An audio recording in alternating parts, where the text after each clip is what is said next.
আজকের আমাদের আলোচনার বিষয়, এই ফলগুলি খাবার পর ভুলেও জল খাবেন না।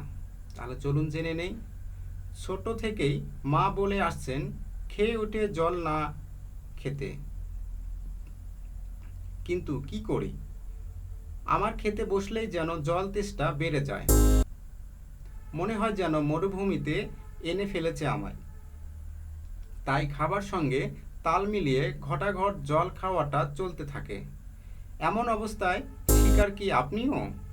তাহলে এই প্রবন্ধনটি আপনার জন্যই শুরু করা। তবে এই লেখায় আপনার খাওয়ার সময় জল খেতে কি হতে পারে তা নিয়ে আলোচনা করা হবে না, বরং বিশেষ কিছু ফল খাওয়ার পর জল খেলে কি হতে পারে তার উপর আলোচনা করা হবে। কারণ খাবারের সময় জল খেলে তবু ক্ষতিকে অনেকাংশে আটকানো সম্ভব, কিন্তু এই ফলগুলি খাওয়ার পর জল খেলে তো মারাত্মক বিপদ। কি কি ফলের পর জল খাওয়া যাবে না, আসুন এবার আমরা জেনে নেই।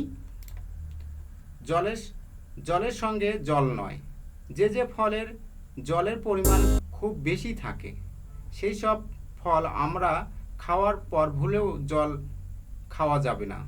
যেমন ধরুন তরমুজ, শসা, কমলালেবু,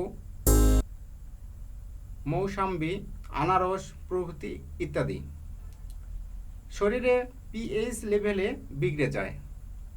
যে ফলে জল বেশি এমন ফল খাওয়ার পর জল খেলে পিএইচ লেভেল ঠিক থাকে না, ফলে হজমের সমস্যা সহ একাধিক রোগ শরীরে বাসা বাঁধতে শুরু করে। তাই তো প্রতিদিন পিএইচ লেভেল ঠিক রাখাটা একান্ত প্রয়োজন। এই একই কারণে খালি পেটে পেঁপে খেতেও মানা করেন চিকিৎসকরা, কারণ এমনটা করলে পিএইচ লেভেল কমতে শুরু করে। হতে পারে ডায়রিয়াও। একাধিক কেস স্টাডি করে দেখা গেছে যে ভরা পেটে যদি শসা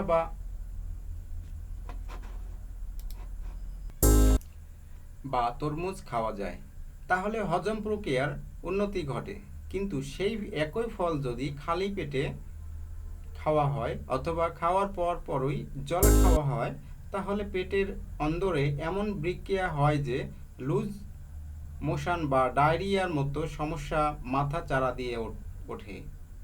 এখানেই শেষ নয়, শরীরে জলের পরিমাণ বেড়ে গেলে হজম সহায়ক একাধিক অ্যাসিড জলে